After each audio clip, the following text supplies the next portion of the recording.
HMS Conway was a naval training school or school ship, founded in 1859 and housed for most of its life aboard a 19th-century wooden ship of the line. The ship was originally stationed on the Mersey near Liverpool, then moved to the Menai Strait during World War II, while being towed back to Birkenhead for a refit in 1953. She ran aground and was wrecked, and later burned. The school moved to purpose-built premises on Anglesey, where it continued for another 20 years. Origins. In the mid-19th century, the demand for a reliable standard of merchant navy officers had grown to the point where ship owners decided to set up an organization to train, and indeed educate them properly, the Mercantile Marine Service Association. One of the first sites chosen for a school ship was Liverpool, in 1857.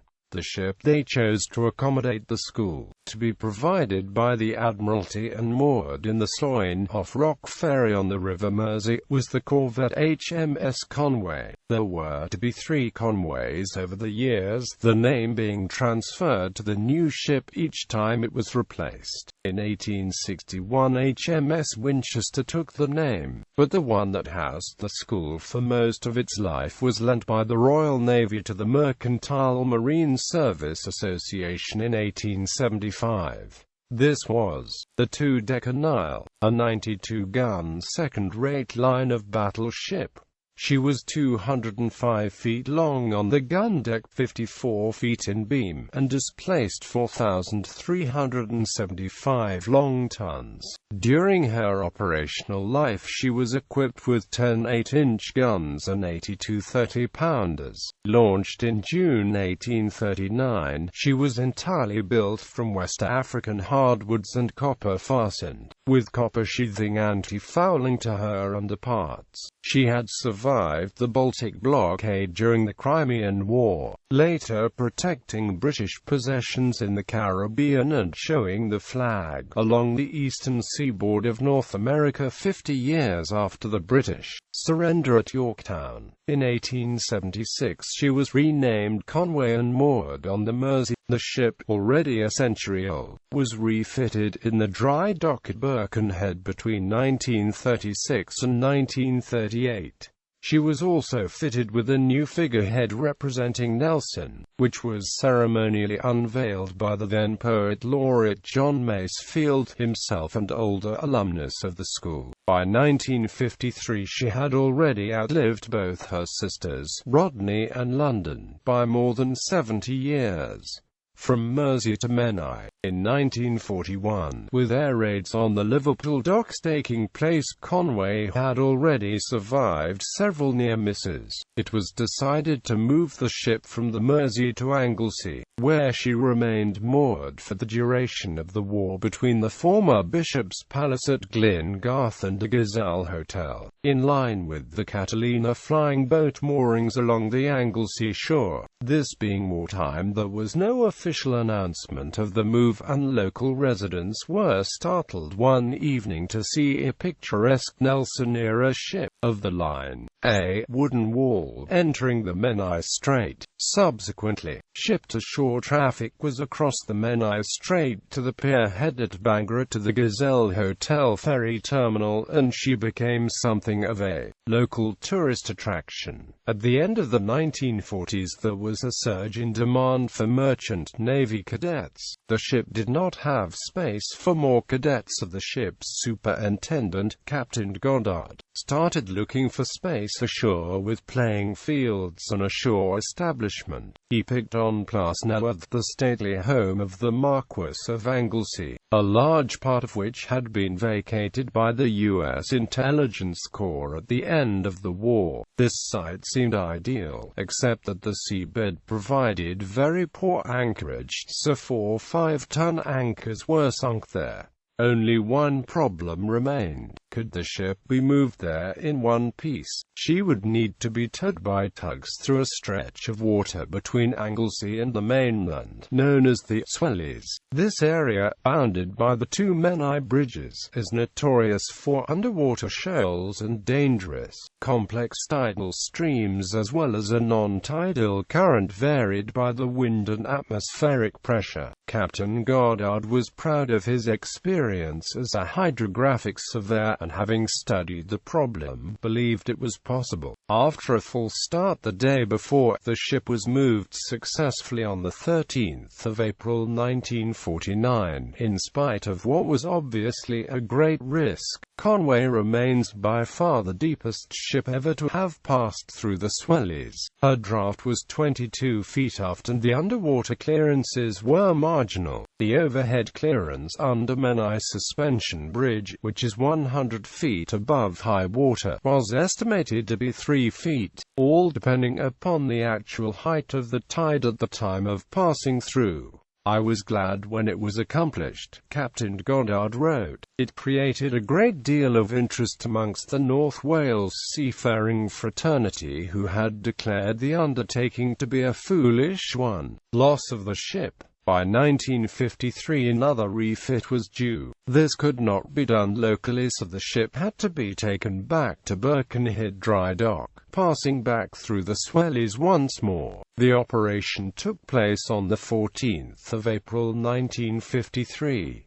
There were the same two Liverpool tugs which had shifted her several times before, Dongarth forward and Minegarth aft. The new Captain Superintendent, Captain E. Hewitt, was in command, with two Trinity House local pilots, Mr. R.D. Jones aboard the head tug, Mr. R.J. Jones advising Captain Hewitt, with the Blue Funnel Liverpool pilot Mr. James Miller overseeing the towage. High water at Liverpool that morning was 11:18, at a height of 32 feet 10 inches, and was the highest tide that year. Lava's Almanac quotes high water at Menai Bridges 28 minutes before high water Liverpool. What is termed slack in the Swellies is actually a brief period of uneasy equilibrium between two opposing flood streams, which typically occurs 1 hour 42 minutes before local high water, or at 9:08 on the morning of the move. Owing to the strength of the southwest-going ebb, which runs at 8 knots during a spring tide, there is a confused complex tidal flow among the numerous rocks and islets, generating many powerful eddies. On a big tide in particular, it is vital for an outbound vessel to be through the Swellies before the tide turns against her. It is therefore the local practice to start an outward transit with the last of the northeast-going flood 20 minutes before the slack, or at 8:48 on the morning of the move. Captain Hewitt had worked with the Carnarvon harbour master, Captain Rhys Thomas, in preparing his plan, and had several times made a passage of the Swellies in the Conway's motorboat, checking his timings at 4 knots. He also consulted Conway's old logbook for the timings of the previous transit, and had planned to arrive at the bridge at 9:20. The streams in the Menai Strait are affected by winds outside in the Irish Sea. With a strong north and northwesterly wind, both the rate and duration of the southwest-going ebb are increased, and the southwest-going ebb may begin quarter of an hour earlier. The 0600 synoptic chart showed a stationary deep depression west of Norway with a secondary low in the North Sea, and a high steadily closing the west coast of Ireland, which could be expected to result in an increasingly strong northwesterly wind in the Irish Sea. But in the shelter of the Place Nawedd mooring, there was no indication of this.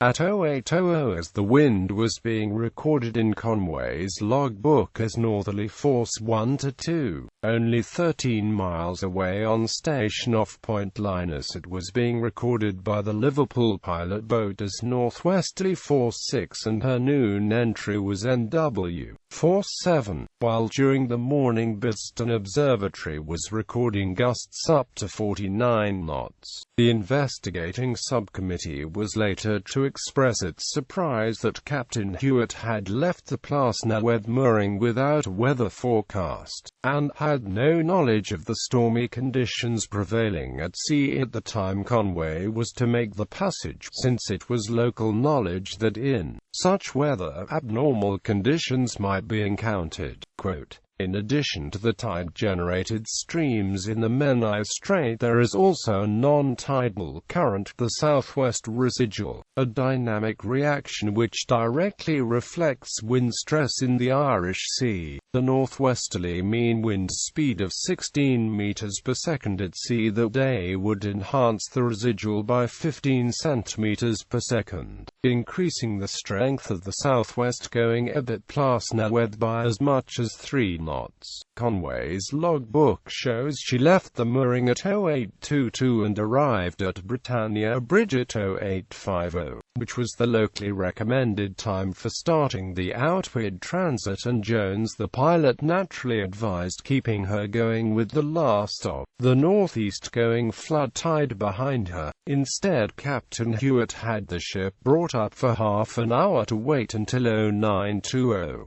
The severe wind in the Irish Sea caused the stream in the strait to turn to the westward earlier, which eliminated the brief slack water period. Captain F. J. Durant, marine manager of the towing company, observed, "The anticipated 10-minute slack water did not materialize. The ebb set in immediately the flood ended at 0920. With the ship far too late and sensitive to the adverse conditions, the pilot advised going back." Captain Hewitt passed the ship under Britannia Bridge at 0923 even though the ebb tide was already setting against him. Only 17 minutes later, at 0940, the forward tug Dongarth was towing at full speed against the tide but making no further progress. By 10:10, 47 minutes after passing under the bridge, the tow was still in much the same position, having made good only 6/10 of a mile from the bridge, giving the tide another half an hour to develop further. Yet it was not until then that Captain Hewitt had the stern tug slipped and sent forward to assist the head tug, when headway became slight but noticeable. By 10:20, already a full hour into the ebb, the pilots had worked the ship across the tide and into the eddy which the Admiralty sailing directions states forms near the Anglesey shore close westward of the northern pier of the suspension bridge, and intended holding her there in the safety of this until the strength of the tide had abated. Instead, with only 750 feet to go to the bridge, Captain Hewitt ordered that the ship be put back in the channel, and this was done. Almost immediately, at 10:30, she was caught by an eddy of overwhelming strength which drove the ship ashore over the Plattes. This disastrous shear occurred and was concluded in a matter of seconds, contrasting with the 18 minutes she had taken to complete the inbound transit. The outbound ship had been 1 hour 7 minutes, covering the 1,200 yards from Britannia Bridge where the pilot had advised going back. After both tugs on full speed for 10 minutes had failed to make any impression, they were instructed to stand by at Menai Bridge Pier for another attempt to refloat her on the evening tide when there would be a better opportunity if the weather at sea moderated. A third tug, Grasgarth, sent out at 14:30 to assist in towing her off, was forced to put back to Liverpool through stress of weather, while her forepart planted firmly on the shelving shore. Her stern was floating in 30 feet of water. As the tide fell, the stern lost its support, causing the ship to become severely hogged. Her seams opened, and about her midship sections the height between decks was reduced from over 6 feet to less than 4 feet. Conditions on board were very bad, with the after end of the ship from the main mast sagging downwards, and the continuous sound of cracking, twisting, running timber and rushing water below. Quote, When the next tide made the stern fail to lift and the ship flooded freely through her open seams, being evident that further attempts to tow the ship off would be to no purpose, the tugs were discharged and left for Liverpool the following morning, 2 days after the grounding. In the evening of the 16th of April 1953, surveyors declared Conway a total constructive loss. The ship was not insured. Reasons for the loss: had the ship gone through at 0850 with the last of the tide behind her in keeping with local practice, and as the pilot had advised, she would not have encountered the unusually strong contrary ebb tide which quickly overpowered the tugs to result in the loss. Captain Hewitt had his reasons for delaying the ship until 0920, but Conway adequately demonstrated that waiting for water in adverse conditions on a big tide was not an option. If it was considered that the ship had insufficient water at 0850, then, as pilot Jones recognized, the outward transit was impossible on such a day, but the pilot's advice was disregarded. Last years of the school. The school was first rehoused in tents loaned by the British Army, pitched in the grounds of Flapdragon, the seat of the Marquess of Anglesey, overlooking the Menai Strait. These were quickly replaced by the camp, temporary hutted accommodation in addition to parts of the Marquess's house already in use as a supplement to the ship's limited space. All traces of the huts have now gone, but present-day visitors to Flapdragon use the National Trust Cafe that was the school's canteen. During the 1960s, permanent premises were built in the grounds of Flapdragon, where Conway's last 10 years passed in what is known in naval parlance as a stone frigate. The school closed in 1974 after funding from the government through Cheshire County Council ceased. The buildings now house the Conway Centre, a residential arts and outdoor education centre. Famous alumni. Cadets over the years included Captain Matthew Webb, the first man to swim the English Channel from England to France; John Masefield, Poet Laureate 1930 to 1967; Lionel Buster Crabbe, the Royal Navy frogman who disappeared in mysterious circumstances while on a diving mission near a Soviet warship in 1956; Vice Admiral Sir David Brown. Ian Fraser, awarded the Victoria Cross for commanding a midget submarine attack on the Japanese cruise attack howe in Singapore Harbour. Ian Duncan Smith, leader of the Conservative Party 2001 to 2003. Sir Clive Woodward, rugby union player and England coach. Francis Huffy Brooke-Smith, awarded the George Cross for bomb disposal. Harold Curl Money Bellew, 19th-century stage actor. James Paul Moody, 6th officer in RMS Titanic. The Conway Club for ex-alumni still thrives, numbering some 1,600 old Conways. Several affiliated overseas clubs also exist in Australia, New Zealand, Canada and the USA.